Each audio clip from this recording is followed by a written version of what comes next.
আল্লাহ না করুক এরকম কোনো কিছু যদি কখনো না হয়। আমি আমার সংসারে অনেক ভালো আছি, সংসার লাইফে অনেক ভালো আছি, স্বামী নিয়ে সন্তান নিয়ে সব কিছু নিয়ে আলহামদুলিল্লাহ অনেক অনেক শুকরিয়া আল্লাহর কাছে যে আমি অনেক ভালো আছি সব বিষয়। তো এমনি আমার কাছে পরে মনে হলো যে আসলে মা তো সত্যিই কইছে, কারো না কারো লাইফে একটা না একটা অশান্তি আছে, কিন্তু আমার লাইফে তো এরকম কিছু নাই। তো আমি শুধু শুধু মন খারাপ করে কেন আছি? আমার যে যাই বলতেছে বলুক, তাতে সমস্যা নাই, কিন্তু আমাকে যারা বলতেছে তাদের লাইফে অনেক বড় বড় কষ্ট আছে, হয়তো কোনো না কোনো দিক দিয়ে এগুলো বের হইতেছে, হয়তো আমার দিক দিয়ে আমার কাছে মানে আমাকে বললে হয়তো শান্তি পায়, এই জন্য হয়তো বলতেছে। এটা আমি নিজে বুঝালাম, তারপর কথা বললাম। মাঝে আবার মরিমের পরীক্ষার মধ্যে কিন্তু আমি একবার আমার নানি শাশুড়ি দেখতে গেছিলাম, ওটা নিয়ে অনেক অনেক কথা বলছিল যে বাপরে দেখতে যাস না, বাপ এত অসুস্থ। হ্যাঁ, ওখানে তো ঠিকই নানি শাশুড়ি দেখতে গেলি, বাহানা দেশ এই সেই, বাপ মার প্রতি বলে এত খেয়াল, মানে যে যেমন পারছে ওরকম করে কথা বলছে। কিন্তু আমার মা কিন্তু আমাকে প্রতিদিন 5 থেকে 6 বার ফোন দেবে। আমার বোনদেরকে কতবার ফোন দেয় আমি জানি না, 5 থেকে 6 বার ফোন দেবে। আমার চাচাতো ভাই আমাকে মাঝে যে ওরা আমার কাছে ছিল, তো আমার চাচাতো ভাই বললো যে তুমি এত রাগ করে রয়েছো ঠিক আছে, কিন্তু চাচি কিন্তু তোমার খোঁজখবর বেশি না, এবং কি তোমারই ফোন দেয় বেশি, তুমি কি এটা বিশ্বাস করো? আমি কি করে জানবো? তার তো 3টে আমার মেয়ে আছে 3 জায়গায়, সে হয়তো ফোন দেয় সবার কাছে, হয়তো কেউ ধরে না, আমি ধরি এটাই। কারণ না, আমি যখনই কাকির কথা বলতে শুনি যে তোমার সাথে কথা বলতেছে, যে কার সাথে? সাবিনার সাথে। তো এই জন্য বললাম যে তুমি রাগ করে থাকো না, তুমি বাড়িতে যাও। বললাম সেটা সমস্যা নেই, আমি রাগ করে নাকি যাবো, মনে পরীক্ষা শেষ হোক পর যাবো না। তো এখন হলো একটা জন্মদিন, এখন আমি আসছি, এখন আসাতে অনেকে অনেক ধরনের কমেন্ট করছেন, সেটা আমি বলছিলাম যে ঠিক আছে আমি বলবো না, উত্তর দিব না, কোনো সমস্যা নেই, সব কিছুর উত্তর দিব না, কেন আসলাম বা কী কারণে কী হয়েছে সেগুলো আমি বলবো না। কিন্তু ওটা বলতে চাই আমি বলি না, কে আমি রেগুলারলি ব্লগ যেটা ওটাই আমি দিতেছি, ওটা নিয়ে আমি খুব ভালো আছি। কিন্তু এর মধ্যে আজকে আবার একটা কমেন্ট আসছে, মানে আবদিয়ার মধ্যে বলছি, আমি তাকে খুব ভদ্রভাবে উত্তর দিচ্ছি, বলছি যে দোয়া করবেন আপনারা সবাই। আমি এটা বলছি কারণ আমি ওখানে কোনো কিছু বলতে চাই নাই, ওখানে অনেক কিছু বলতে পারতাম, বলি নাই। তো আমি এখন বলতে চাই যে এতিম কাকে বলে জানেন? যার বাপ মা না থাকে তাকে বলে, যার আত্মীয় স্বজন বাপ মা কেউ না থাকে তাকে এতিম বলে। আর সরাসরি আমরা যেটা বুঝি বাবা মা না থাকলে এতিম বলা হয়। তো আর বাবা মা সব আছে, আত্মীয় স্বজন সব আছে, ও নিজে সুস্থ আছে, ওর হাত তো আছে 4টা, যেটা চোখ আছে, সব আছে, সব সম্পূর্ণটা ও সুস্থ আছে। তো ওর বাপ মা ভাই বোন যেখানে যা দরকার সবই আছে। তো ও এতিম হলো কোথায় থেকে, মানে মরিয়ম এতিম হলো কোথা থেকে বা আবদিয়া এতিম হলো কোথা থেকে? আমার একটু জানাবেন আপনারা। যে এইসব কমেন্ট তো আরও মানুষ দেখে, যে মানুষ কোন আক্কিলে বলে যে হলো ও এতিম। ওরা কি দেখছেন যারা ফালাই রাখছি কোথাও, ওর কোনো খোঁজখবর নিতেছি না, ছিঁড়া জামা কাপড় পরে করতেছে, কেউ কোনো খোঁজখবর নিতেছে না। ওর প্রতি মানুষের সবার একটা অন্যরকম খেয়াল, যে ওদের যদি একটা মানে ময়লাটা কাপড় চোপড় করে থাকে, তাও আরেকজনের খোঁজে তুই এটা পড়া, এটা তুই এটা পর, মানে সেটা ওর খালার হোক বা মামির হোক, যারই হোক, বলবো যে না এটা হোক, এটা অন্যটা পর। ও কিন্তু মামির কাপড় পরে, খালার কাপড় পরে, কারণ ওর মানে সবার কাপড় ওর পরানো লাগে, কারণ সবাই শুকনা, ও শুকনা, ও সবার কাপড় চোপড় পরতে পারে কম বেশি। কিন্তু এটা নিয়েও আমাকে কমেন্ট করেন যে মানুষের কাপড় চোপড় কেন পরান? এখন আমি তো পরাই না, আমি কিন্তু অলরেডি অনেক কাপড় বানাই দিই, অনেক কাপড় কিনা দিই, আপনারা দেখছেন। কিন্তু হয় কি যে ও হলো মানে বয়স অল্প ছোটো মানুষ, ও হলো মানে প্রতিদিন 4 নতুন কাপড় পরতে, আর একটা মানুষ তো প্রতিদিন নতুন কাপড় দেওয়া যায় না। তো ভালো ভালো কাপড় করে কি বাড়ি দিয়ে পরে শেষ করে ফেলায়, ওর এক জায়গায় গেলে ওই সেম কাপড় নিয়ে আসে। আর আমি যদি লুকায় রাখি, ও লুকায় কখন বের করে ফেলছে দেখাও, মানে দেখিও না, এরকম করে মাঝে মধ্যে। তো এই জন্য মা আমি আবার করি কি কিছু কাপড় কিনা লুকায় রাখি, যে এক জায়গায় গেলে ওটা বের করবো। কিন্তু ও হয় কি ওই কাপড়গুলো সব জায়গায় পড়া যায়, মানে সব জায়গায় পরে বলতে বাড়িতে যেটা পরে অন্য জায়গায়ও যাওয়া পড়ে, এই জন্য হলো বেশিরভাগ কাপড় নষ্ট হয়ে যায় এবং কি নোংরা মনে হয়। তো যাই হোক, ওর বিষয়ে আপনারা অনেকে অনেক কিছু বলছেন, অনেক কিছু বলেন, কিন্তু আমার একটা প্রশ্ন যে ও এতিম কোন জায়গা দিয়া আমাকে একটু জানাবেন। ওর বাপ মা সব আছে, ওর আত্মীয় স্বজন আছে, ও সুস্থ একটা মানুষ, ও স্বাভাবিক একটা মানুষ। তো এতিম কোথা থেকে হলো? 2টা ব্যক্তির, মানে দুজনের কথাই বলতেছি। ওরা কিন্তু দুজনেই, একজন একটু বড়, একজন ছোট, আগে 2 বোন আমি একসাথে পাঠাই স্কুলে। এই কারণ হলো মরিম এখন অনেকটা বোঝে, বড় হয়েছে অনেকটা বোঝে, ও আর বোনকে নিয়ে যেতে পারে, আর বোনের ক্লাসে বসা দিয়া ও নিজে ক্লাসে যেতে পারে, এবং তার টিফিনটা কিনে দেওয়া যেতে পারে। এখানে বাবুরা আসছে সকালে, এমনি তো মরিমের সাথে বাসে যায়, বাবুদের টাইম মতো নিয়ে আসে। মরিমের টাইম আর আবদিয়ার টাইম, ছুটির টাইমটা আলাদা, কিন্তু স্কুলে যাওয়ার টাইম একই। তো এই জন্য হলো ওর সাথে যাওয়া হয়েছে। তো ওইগুলো নিয়ে আপনারা হুদাই বাজে কথা না বলাই ভালো। অনেকেই খুব পছন্দ করেন, যেমন আজকে এক আপুর সাথে আমার কথা হলো বিকালে। অনেকেই আছে যে এত ভালোবাসে যে মনে হয় যে ব্লগ না দিলে তাদের জন্য, তাদের লোক অনেক করতেছি। আবার এমন মানুষ আছে যে ব্লগ দিলে মনে হয় যে তারা মানে আমি নিজের লোক অনেক করতেছি, এরকম মনে হয় মাঝে মাঝে। মানে কিছু মানুষের কমেন্টে দেখা, কিছু মানুষের ভালোবাসা দেখে। তো যাই হোক, সবাই তার এক না, সবাই বাজে, কেউ বাজে কমেন্ট করে, কেউ ভালোটা করে, যে যেরকম। কিন্তু আমার প্রশ্ন একটা, যে আপনারা বলবেন যে আমার মেয়ে এতিম কোথায় বা আবদি এতিম কোথায়, এটা একটু জানাবেন দয়া করে। আর আমি চাই আপনারা উত্তর দেন, যে বলছে তাকে আপনারা উত্তর দেন, আমি না, আমি উত্তর দিলে অনেক সমস্যা, আপনারা উত্তর দেন, আপনারা বলেন।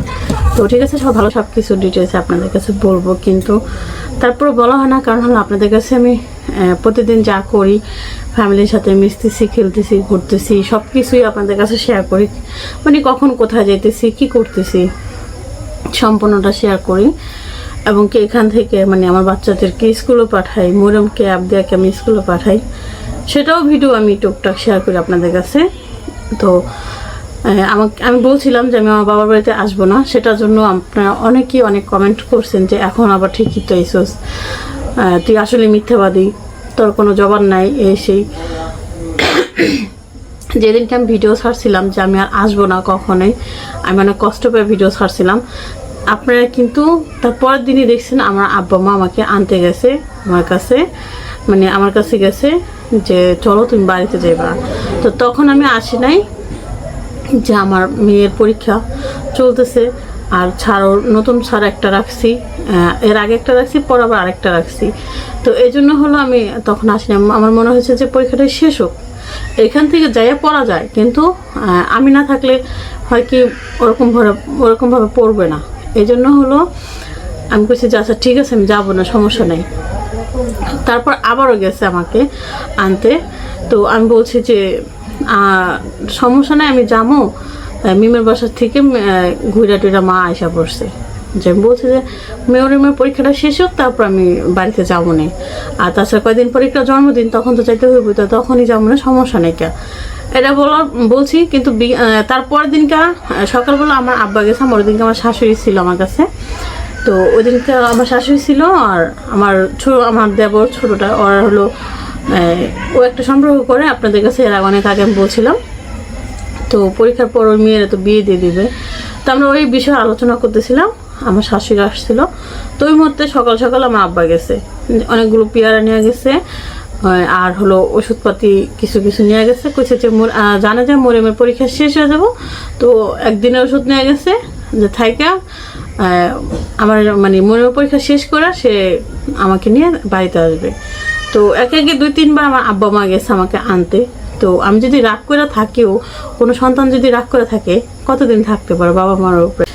তো একটা মেয়ে যদি রাগ করো তার বাপ মার উপরে, মানে মেয়ে বলতে ভুল হবে, মানে একটা সন্তান যদি রাগ করে তার বাপ মা যদি 2-3 বার যায় আনতে, তা আমার মনে হয় না তার রাগ থাকা দরকার আছে। আর আমি যে কারণে রাগ করছিলাম, যে কারণে মন খারাপ করছিলাম যার কোনোদিন আসবো না, তো আমার মনে হয়েছে যে মানে যখন আমাকে কেউ ছোটো করার কথা বলে বা যে যখন আমাকে কেউ অপমান করে, তখন অন্তত আমার বাপ মা আমাকে মানে তাদেরকে এটুকু বলতে পারে যে নিল অসম্বন্ধে তারা এরকম করে কথা কস কিলে বা এটি কিলিগা কস, যদি এটুক সাপোর্টও পাই তখন হয়তো মানে জিনিসগুলো এত বেশি দূর যায় না, মানে মনের মধ্যে এত বেশি পয়সা রাখি না যে আসলে তো বাপ মাও চায় না।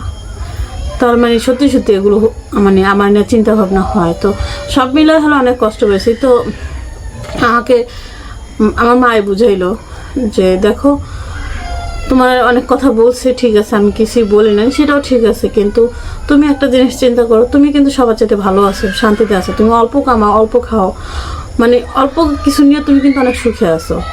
প্রতিটা মানুষই দেখবো অশান্তির মধ্যে আছে, কোনো না কোনো বিষয় নিয়ে একটা অশান্তির মধ্যে আছে, কিন্তু তুমি নাই।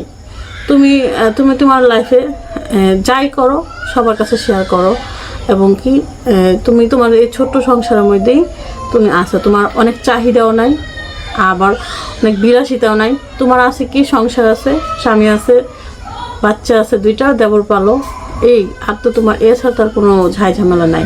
তো তুমি সবার চেয়ে ভালো আছো। আর এটা আমি অনেক মানে পরে আমি অনেক ভাবলাম যেটা তো সত্যি, যে আল্লাহর রহমতে মানে কারণ মানে নিজের প্রশংসা তো করতে হয় না, নিজের সংসারের বিষয় সব কিছুর বিষয়, কারণ হলো নজর লেগে যায়, মানুষ বলে নজর লাগে, এটা সত্যি, হাদিসেও আছে যে নজর লাগে, এটা সত্যি বাস্তব। তো আল্লাহ না করুক এরকম কোনো কিছু যেন কখনো না হয়। আমি আমার সংসারে অনেক ভালো আছি, সংসার লাইফে অনেক ভালো আছি, স্বামী নিয়ে সন্তান নিয়ে সব কিছু নিয়ে আলহামদুলিল্লাহ অনেক অনেক শুকরিয়া আল্লাহর কাছে যে আমি অনেক ভালো আছি সব বিষয়। তো এমনি আমার কাছে পরে মনে হলো যে আসলে মা তো সত্যিই কইছে, কারো না কারো লাইফে একটা না একটা অশান্তি আছে, কিন্তু আমার লাইফে তো ওরকম কিছু নাই। তো আমি শুধু শুধু মন খারাপ করে কেন আছি? আমার যে যাই বলতেছে বলুক, তাতে সমস্যা নাই, কিন্তু আমাকে যারা বলতেছে তাদের লাইফে অনেক বড় বড় কষ্ট আছে, হয়তো কোনো না কোনো দিক দিয়ে এগুলো বের হইতেছে, হয়তো আমার দিক দিয়ে আমার কাছে মানে আমাকে বললে হয়তো শান্তি পায়, এই জন্য হয়তো বলতেছে। এটা আমি নিজে বুঝালাম, তারপর কথা বললাম, মাঝে আবার মরিমের পরীক্ষার মধ্যে কিন্তু আমি একবার আমার নানি শাশুড়ি দেখতে গেছিলাম, ওটা নিয়ে অনেক অনেক কথা বলছিল যে বাপের দেখতে যাস না, বাপ এত অসুস্থ। হ্যাঁ, ওখানে তো ঠিকই নানি শাশুড়ি দেখতে গেলি বাহানা দেশ এই সেই, বাপ মার প্রতি বলা এত খেয়াল, মানে যে যেমন পারছে ওরকম করে কথা বলছে। কিন্তু আমার মা কিন্তু আমাকে প্রতিনিয়ত প্রতিদিন 5 থেকে 6 বার ফোন দেবে। আমার আর বোনদেরকে কতবার ফোন দেয় আমি জানি না, 5 থেকে 6 বার ফোন দেবে। আমার চাচাতো ভাই আমাকে মাঝে যে ওরা আমার কাছে যা ছিল, তো আমার চাচাতো ভাই বললো যে তুমি এত রাগ করে রয়েছো ঠিক আছে, কিন্তু চাচি কিন্তু তোমার খোঁজখবর বেশি না এবং কি তোমার এই ফোন দেয় বেশি, তুমি কি এটা বিশ্বাস করো? আমি কি করে জানবো? তার তো 3টে মানে মেয়ে আছে 3 জায়গায়, সে হয়তো ফোন দেয় সবার কাছে, হয়তো কেউ ধরে না, আমি ধরি এটাই। কারণ না, আমি যখনই কাকে কথা বলতে শুনি যে তোমার সাথে কথা বলতেছে, যে কার সাথে? সাবিনার সাথে। তো এই জন্য বললাম যে তুমি আর রাগ করে থাকো না, তুমি বাড়িতে যাও। বললাম সেটা সমস্যা নেই, আমি রাগ করে না, একটা যাবো, বললাম পরীক্ষা শেষ হোক, পর যাবো না। তো এখন হলো একটা জন্মদিন, এখন আমি আসছি, এখন আসাতে অনেকে অনেক ধরনের কমেন্ট করছেন, সেটা আমি বলছিলাম যে ঠিক আছে আমি বলবো না, উত্তর দিব না, কোনো সমস্যা নেই, সব কিছুর উত্তর দিব না, কেন আসলাম বা কী কারণে কি হয়েছে সেগুলো আমি বলবো না। কিন্তু ওটা বলতে চাই আমি বলি নাই, আমি রেগুলারই ব্লগ যেটা ওটাই আমি দিতেছি, ওটা নিয়েই আমি খুব ভালো আছি। কিন্তু এর মধ্যে আজকে আবার একটা কমেন্ট আসছে, মানে আপনি যে বলছে যে দোনোটা বাচ্চা এতিম মানে এতিম বলছে। আমি তাকে খুব ভদ্রভাবে উত্তর দিচ্ছি, বলছি যে দোয়া করবেন আপনারা সবাই।